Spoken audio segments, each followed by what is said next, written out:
आज मैं आपके साथ शेयर कर रही हूँ रेसिपी आलू गोश्त की। बहुत ही आसान तरीके की रेसिपी है, एकदम ऑथेंटिक यूपी स्टाइल में इसको बनाएंगे हम।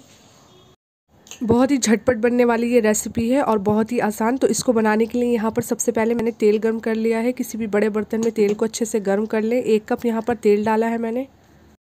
तेल गर्म करने के बाद अच्छे से यहाँ पर डाल दिया मैंने ½ kg मटन। गोश्त को डालने के बाद इसमें 1 से 2 बार चला लें। अब यहाँ पर 2 टेबल स्पून डालेंगे अदरक लहसुन का पेस्ट। इसमें डाल देंगे प्याज का पेस्ट। ये एक लार्ज साइज़ की प्याज है। बड़े साइज़ की प्याज का मैंने पेस्ट बना लिया है। चाहे तो इसमें आप कट कर भी डाल सकते हैं। यहाँ पर पेस्ट बनाकर मैं डाल दूंगी इसमें। दोनों चीज़ों को डालने के बाद इसको इसमें अच्छे से मिक्स कर लें। उसके बाद यहाँ पर डालेंगे कुछ सूखे मसाले। मसालों में यहाँ पर मैंने लिया है 1 टेबल स्पून कोरिएंडर पाउडर, धनिया पाउडर, और 1 टेबल स्पून लिया है लाल मिर्च powder, red chilli powder, ½ tablespoon लिया है हल्दी पाउडर, टर्मरिक पाउडर, और 1/3 टीस्पून ले लिया है ज़ीरा, साबुत ज़ीरा। आधा चम्मच यहाँ पर मैं डाल दूंगी नमक। और अब इन सारे मसालों को 1 से 2 मिनट तक पका लें। 2 मिनट पकाने के बाद इसमें मैं डाल दूंगी 2 गिलास पानी, और पानी डालकर गोश्त को गलने तक पकाना है। अगर आप कुकर में इसे बना रहे हैं तो सिर्फ 1 गिलास पानी डालकर और इसमें 3 से 4 सीटी लगा लें। 3 से 4 सीटी में ये गोश्त अच्छे से गल जाता है। यहाँ पर ये खुले बर्तन में बन रहा है तो यहाँ पर मैं 2 गिलास पानी डालकर और कवर करके इसको रख दूंगी 20 से 25 मिनट के लिए, तब तक जब तक ये गोश्त गल नहीं जाता। 20 से 25 मिनट बाद यहाँ पर मैं चेक कर लूँगी, गोश्त भी गल चुका है। लेकिन अभी इसमें बहुत सारा पानी है और इसको हमें भूनना है तब तक जब तक इसका सारा ऑयल ऊपर नहीं आ जाता।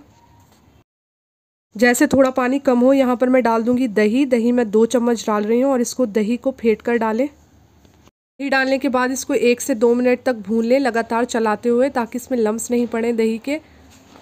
साथ ही में यहाँ पर डाल दूंगी मैं आलू। आलू मैंने लिए हैं 6 से 7 और इनको मैंने 2 पीसेस में कट कर लिया है। आलू डालने के बाद भी इसको अच्छे से भूनना है मसाले को, जब तक इसका ऑयल ऊपर नहीं आ जाता तब तक इसे भूनना है। और साथ ही में यहाँ पर मैं 2 हरी मिर्च डाल दूँगी। 5 से 6 मिनट हो चुके हैं इसको भूनते हुए। बहुत अच्छे से मसाला भुन चुका है। और अब यहाँ पर आलू को भी गलाना है, तो आलू में पानी डालकर इसको कवर करके रख देंगे थोड़ी देर के लिए। आलू बहुत जल्दी गल जाते हैं, इसलिए थोड़ी देर के लिए सिर्फ इसको कवर करके रख दें और बीच में इसको चेक कर लें ये गल चुके हों तो गैस को बंद कर दें।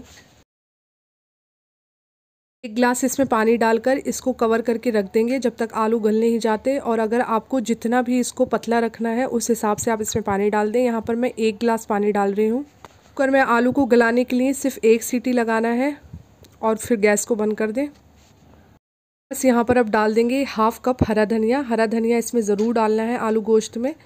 और इसको डालकर आलू को पकने के लिए रख दें। 5 मिनट के बाद इसको खोल कर देखें और आलू गोश्त बिल्कुल तैयार है।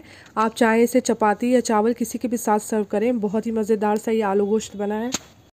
अगर आलू गोश्त की रेसिपी आपको पसंद आए तो मेरे चैनल को सब्सक्राइब करें और प्लीज़ लाइक ज़रूर करें और वीडियो को शेयर भी करें। अल्लाह हाफ़िज़।